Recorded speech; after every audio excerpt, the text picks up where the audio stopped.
जिल्ह्याची खबरबात या बातमीपत्राचे प्रायोजक आहेत Mac Care super speciality hospital Ahmednagar.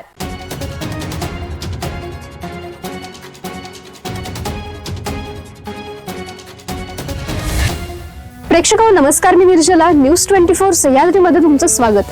तर पाहूयात अहिल्यानगर जिल्ह्यातील महत्त्वपूर्ण बातम्यांचा आढावा जिल्ह्याची खबरबातमध्ये। कांदा उत्पादक शेतकऱ्यांच्या विविध प्रलंबित मागण्यांसाठी आणि सरकारच्या शेतकरी विरोधी धोरणांचा निषेध करण्यासाठी खासदार निलेश लंके यांच्या मार्गदर्शनाखाली 15 मे रोजी नगर कल्याण राष्ट्रीय महामार्गावर रस्ता रोको आंदोलन करण्यात येणार आहे। पारनेर तालुक्यातील टाकळी ढोकेश्वर गटाचे नेते आणि नांदूर पठारचे सरपंच रवींद्र राजदेव यांच्या नेतृत्वाखाली हे आंदोलन छेडले जाणार आहे। यामुळे जिल्ह्यातील राजकीय आणि सामाजिक वातावरण तापले आहे। आंदोलनाच्या पार्श्वभूमीवर टाकळी ढोकेश्वर परिसरातील गावांमध्ये रवींद्र राजदेव यांच्या नेतृत्वाखाली शेतकऱ्यांच्या बैठका होत आहेत। बनावट वैद्यकीय पदवी व नोंदणी प्रमाणपत्रांच्या आधारे नागरिकांवर उपचार केल्याप्रकरणी राहुरी पोलीस ठाण्यात एका बोगस डॉक्टर विरुद्ध गुन्हा दाखल करण्यात आलाय। तन्वीर हारून देशमुख असे गुन्हा दाखल झालेल्या संशयिताचे नाव आहे। याबाबत बोगस वैद्यकीय व्यावसायिक शोध समितीचे जिल्हा सदस्य तसेच ग्रामीण रुग्णालय राहुरीचे वैद्यकीय अधीक्षक डॉक्टर गणेश बाबासाहेब मिसाळ यांनी फिर्याद दिली आहे।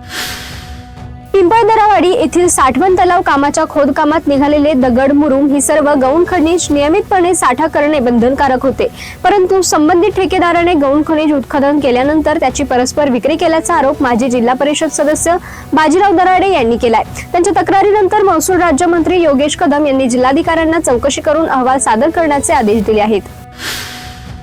आषाढी वारी 2026च्या पार्श्वभूमीवर अहिल्यानगर येथे जिल्हाधिकारी डॉक्टर पंकज आशिया यांच्या अध्यक्षतेखाली आढावा बैठक पार पडली आहे। वारकऱ्यांना शुद्ध पिण्याचे पाणी, वीज, आरोग्य सुविधा, स्वच्छतागृहे व सुरक्षित मुक्काम व्यवस्था उपलब्ध करून देण्याचे निर्देश त्यांनी दिले आहेत। दिंडी मार्गावरील रस्त्यांची दुरुस्ती, पोलीस बंदोबस्त आणि आपत्कालीन आरोग्य सेवा सज्ज ठेवण्याच्या सूचनाही करण्यात आल्या आहेत। सर्व विभागांनी समन्वयाने काम करून वारकऱ्यांना कोणताही त्रास होणार नाही याची दक्षता घ्यावी असे आवाहन जिल्हाधिकारी यांनी केले आहे। देशभरात इंधन बचत, पर्यावरण संरक्षण आणि अनावश्यक शासकीय खर्च कमी करण्याबाबत प्रधानमंत्री नरेंद्र मोदी यांनी दिलेल्या संदेशाची व्यापक चर्चा सुरू असतानाच अहिल्यानगरचे पालकमंत्री राधाकृष्ण विखे पाटील यांनी प्रत्यक्ष कृतीतून त्याला प्रतिसाद दिलाय। शासकीय ताफ्यातील अनावश्यक वाहनांची संख्या कमी करत त्यांनी आता आपल्या ताफ्यात केवळ 2च वाहने ठेवण्याचा निर्णय घेतलाय। जिल्ह्याची खबरबातमध्ये घेऊयात एक छोटीशी विश्रांती। रोखोक पत्रकारिता, निर्भीड बाणा आणि कणखर भूमिका, महाराष्ट्राचा सखा, सत्याचा पाठीराखा, शब्दांचं सामर्थ्य, विश्वसनीयतेची उंची। न्यूज 24 सह्याद्री। विश्रांतीनंतर तुमचं पुन्हा एकदा स्वागत। पाहूयात पुढील बातम्या। शहरातील वाढती गुन्हेगारी, महिला अत्याचार, खुनाच्या घटना, चोरी, दरोडे, अवैध धंदे तसेच पोलीस निरीक्षक नितीन चव्हाण यांच्या निष्क्रिय कारभाराविरोधात भाजपा नेते डॉक्टर राजेंद्र पिपाडा यांनी अहिल्यानगरचे जिल्हा पोलीस अधीक्षक मुमक्का सुदर्शन यांची भेट घेऊन सविस्तर निवेदन दिले। यावेळी जिल्हा पोलीस अधीक्षकांनी सदर प्रकरण अत्यंत गांभीर्याने घेत राहत्यातील गुन्हेगारीच्या बाबतीत तातडीने योग्य ती कारवाई करण्याचे आश्वासन दिले। सर्वसामान्य प्रवाशांसह एसटी चालकांची परवड देखील आता थांबली असून कर्जत बसस्थानक परिसराचे सिमेंट कॉन्क्रिटीकरणाने भाग्य उजळले आहे। अनेक दिवसांपासून कर्जतकरांची मागणी आमदार रोहित पवार यांनी निधी उपलब्ध करीत पूर्ण केली। यापूर्वी सध्या रिमझिम पावसाने देखील कर्जतच्या बसस्थानकात चिखलाचे साम्राज्य पसरले जात होते। कॉन्क्रिटीकरणाने आता बसस्थानक परिसर चकाचक दिसत आहे। नीरज जाधव विरोधात शिर्डी पोलिसात दाखल गुन्ह्याचा तपास आता फाईल बंद होण्याची चिन्हे आहेत। या तपासात पोलिसांना ठोस पुरावे न मिळाल्याने न्यायालयात बी समरी पाठवण्यात आले असल्याची माहिती सूत्रांनी दिली आहे। दरम्यान याच गुन्ह्यात संशयित आरोपी करत शिर्डी पोलिसांनी भोंदू अशोक खरातची नाकाबंदी केल्याची चाल ही या निमित्ताने समोर आली आहे। नीरज जाधव हा भोंदू अशोक खरातच्या ऑफिस बॉय म्हणून कार्यरत होता।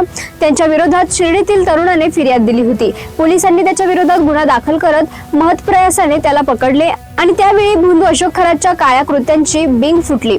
जाधवच्या माध्यमातून शिर्डी पोलिसांना तो पेन ड्राईव्ह मिळाला आणि त्यावेळी पोलिसांनी याच गुन्ह्यात भोंदू खरातलाही संशयित आरोपी केलाय।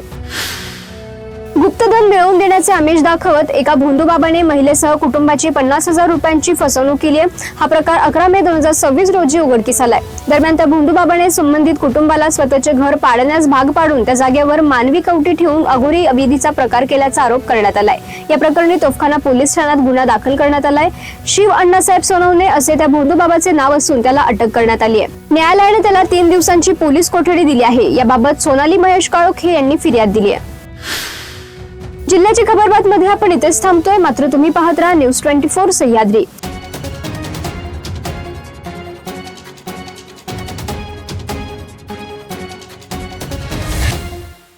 जिल्ह्याची खबरबात या बातमीपत्राचे प्रायोजक होते Mac Care super speciality hospital, Ahmednagar.